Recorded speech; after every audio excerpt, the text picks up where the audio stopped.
एक बार एक व्यक्ति गौतम बुद्ध के पास अपनी भावनाओं को नियंत्रित करने के बारे में सलाह लेने गया। वह व्यक्ति गुस्से और हताशा से जूझ रहा था और वह अपनी भावनाओं को बेहतर ढंग से प्रबंधित करने का तरीका ढूंढ रहा था। बुद्ध मुस्कुराए और उसे बैठने के लिए कहा। उन्होंने कहा, मैं तुम्हें एक कहानी सुनाऊंगा। एक समय की बात है, एक राजा था जिसने एक समृद्ध देश पर शासन किया। एक दिन उसने पड़ोसी राज्य का दौरा करने का फैसला किया। उसने सुना था कि उस राज्य का राजा अपनी बुद्धि के लिए प्रसिद्ध है। जब राजा पहुंचे तो उनका बड़े सम्मान के साथ स्वागत किया गया। दावत के दौरान पड़ोसी राज्य के राजा ने उनके सम्मान में एक भव्य दावत की व्यवस्था की थी। राजा ने अपने सूप में एक मक्खी देखी। वह निराश हो गए और उसने अपने नौकर को सूप का एक और कटोरा लाने का आदेश दिया। पड़ोसी राज्य के राजा ने यह देखा और कहा, महामहिम, कृपया क्रोधित ना हो। यह तो बस एक छोटी सी मक्खी थी, इससे कोई फर्क नहीं पड़ता। राजा ने उत्तर दिया, मैं ऐसी बातें बर्दाश्त नहीं कर सकता। एक छोटी सी मक्खी भी मेरे पड़ोसी राजा का मूड खराब कर सकती है। किंगडम मुस्कुराए और कहा, माँ महिम, मुझे आपको एक सलाह देने की अनुमति दें। आपका मूड मक्खी ने नहीं बल्कि उस पर आपकी प्रतिक्रिया ने खराब किया है। आपके पास अपनी भावनाओं को नियंत्रित करने की शक्ति है, उन्हें आप पर नियंत्रण ना करने दें। राजा को इन शब्दों में समझदारी का एहसास हुआ और वह उसी दिन से अपने राज्य में लौट आए। उन्होंने उन स्थितियों पर प्रतिक्रिया ना करने की कला का अभ्यास करना शुरू कर दिया जो पहले उनकी भावनाओं को भड़काती थीं। उन्होंने पाया कि वह चुनौतीपूर्ण परिस्थितियों में भी अपना संयम बनाए रखने में सक्षम थे और बेहतर निर्णय लेने में सक्षम थे। प्रतिक्रिया ना करने की शक्ति हम सभी के लिए एक महत्वपूर्ण सबक है। हम अक्सर परिस्थितियों पर बिना सोचे समझे प्रतिक्रिया करते हैं और इसके नकारात्मक परिणाम हो सकते हैं। खुद और हताशा के साथ स्थितियों पर प्रतिक्रिया करने से दूसरों के साथ हमारे रिश्ते खराब हो सकते हैं और स्पष्ट निर्णय लेने की हमारी क्षमता में बाधा आ सकती है। हालांकि ये समझना महत्वपूर्ण है कि प्रतिक्रिया ना करने का मतलब ये नहीं है कि हमें अपनी भावनाओं को दबा देना चाहिए। भावनाएं हमारे मानवीय अनुभव का एक स्वाभाविक हिस्सा हैं और आवेगपूर्ण प्रतिक्रिया करने के बजाय उन्हें स्वीकार करना महत्वपूर्ण है। हमें अपनी भावनाओं को संशोधित करने और सोच समझकर उन्हें विकसित करने के लिए समय निकालना चाहिए। दुनिया के दूसरे हिस्से में माइकल नाम का एक युवक रहता था। माइकल एक बहुत ही भावुक व्यक्ति थे और वह अक्सर उन स्थितियों पर आवेगपूर्ण प्रतिक्रिया करते थे, उन्हें परेशान करती थी। वह क्रोधित हो जाता था और आहत करने वाली बातें कहता था, जिससे बहस होती थी और भावनाएं आहत होती थी। एक दिन माइकल ने अपनी भावनाओं पर नियंत्रण रखने का फैसला किया। वह जानता था कि उसकी आवेगपूर्ण प्रतिक्रिया फायदे से अधिक नुकसान पहुंचाती हैं और वह बदलना चाहता था। उन्होंने माइंडफुलनेस और ध्यान का अभ्यास करना शुरू कर दिया, जिससे उन्हें अपने विचारों और भावनाओं के बारे में अधिक जागरूक होने में मदद मिली। उन्होंने प्रतिक्रिया ना करने की कला का भी अभ्यास करना शुरू कर दिया।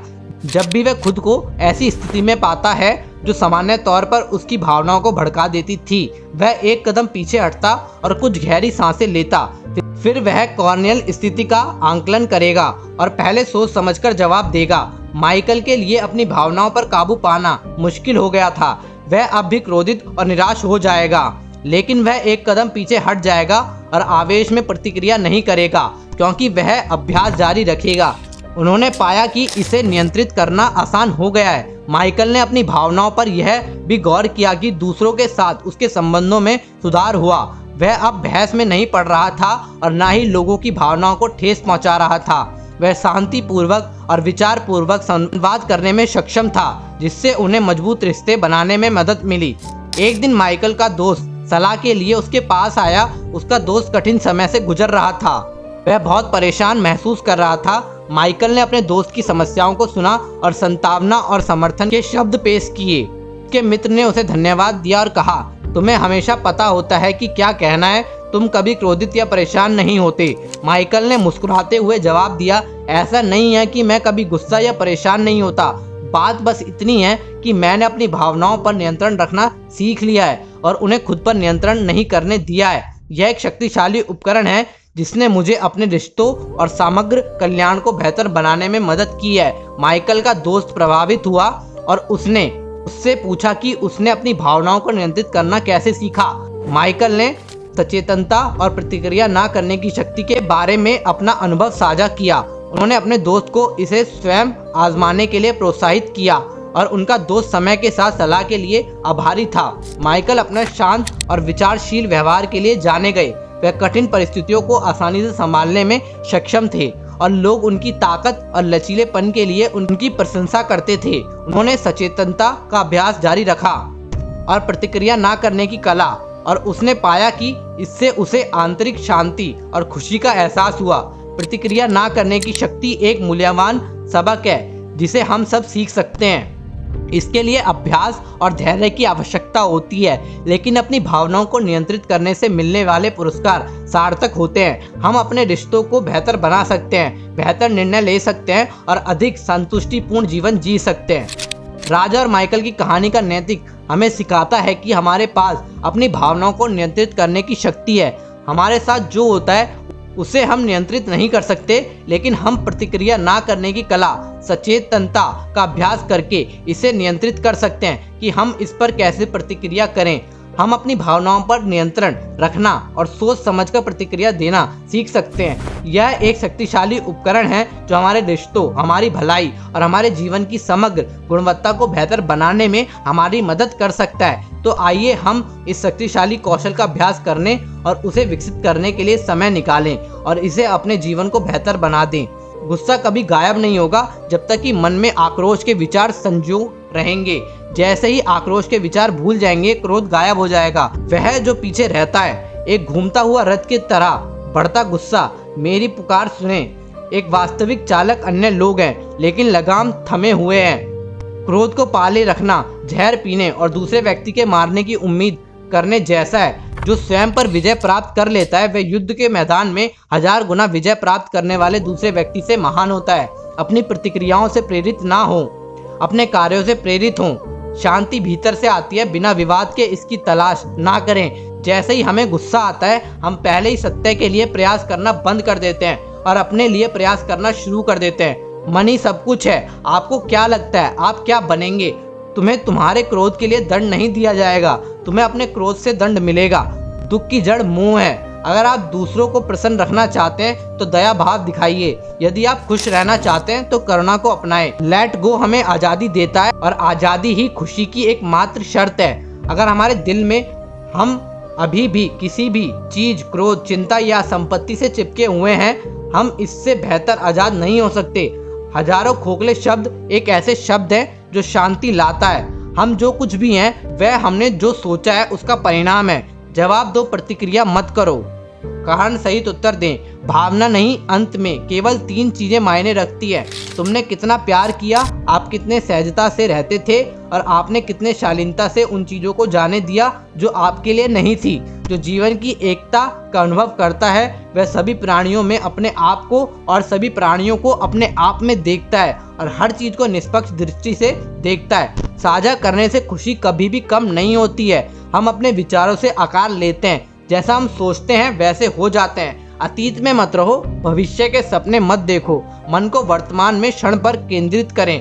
3 चीजें ज्यादा देर तक चुप नहीं रह सकती हैं, सूर्य, चंद्रमा और सत्य। सच्ची खुशी पाने का एकमात्र तरीका है चीजों और लोगों के प्रति अपने लगाव को दूर रखना। मन ही सब कुछ है। आपको क्या लगता है आप क्या बनेंगे? यह मनुष्य का मन है, ना कि उसका दुश्मन या दुश्मन जो उसे बुरे रास्ते पर ले जाता है। एक विचार जिसे विकसित किया जाता है और क्रियान्वित किया जाता है वह उस विचार से अधिक महत्वपूर्ण होता है जो केवल एक विचार के रूप में मौजूद होता है। जुनून के सामने कोई आग नहीं है, शार्क जैसी कोई नफरत नहीं है, मूर्खता जैसा कोई फंदा नहीं है, लोभ के सामने कोई धार नहीं है। हम जो सोचते हैं वह बन जाते हैं। हम जो कुछ भी हैं वह सब हमारे विचारों से उत्पन्न होता है। अपने विचारों से ही हम दुनिया बनाते हैं। अगर आप उड़ना चाहते हैं आपको वह चीज़ें छोड़नी होंगी जो आप पर भारी पड़ती हैं। अगर आप दुनिया को बदलना चाहते हैं तो सबसे पहले खुद को बदलें। खुशी कोई बनी बनाई चीज़ नहीं है, ये आपके कार्यों से आती है। परेशानी ये है कि तुम्हें लगता है तुम्हारे पास समय है।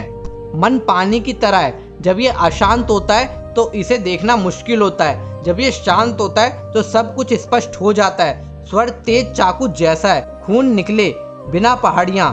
बुद्धिमान के नक्शे कदम पर चलने की कोशिश मत करो, वह जो खोज रहे थे उसे खोजो। पवित्रता या अपवित्रता स्वयं पर निर्भर है, कोई किसी को पावन बना नहीं सकता। आइए उठें और आभारी रहें। अगर हमने आज बहुत कुछ नहीं सीखा, कम से कम हमने थोड़ा सीखा, और अगर हमने थोड़ा नहीं सीखा तो कम से कम हम बीमार नहीं हुए, और अगर हम बीमार हो गए तो कम से कम हम मरे नहीं। तो आइए हम सभी आभारी रहें कि जीवन में एकमात्र वास्तविकता विफलता सबसे अच्छे व्यक्ति के प्रति सच्चा ना होना है।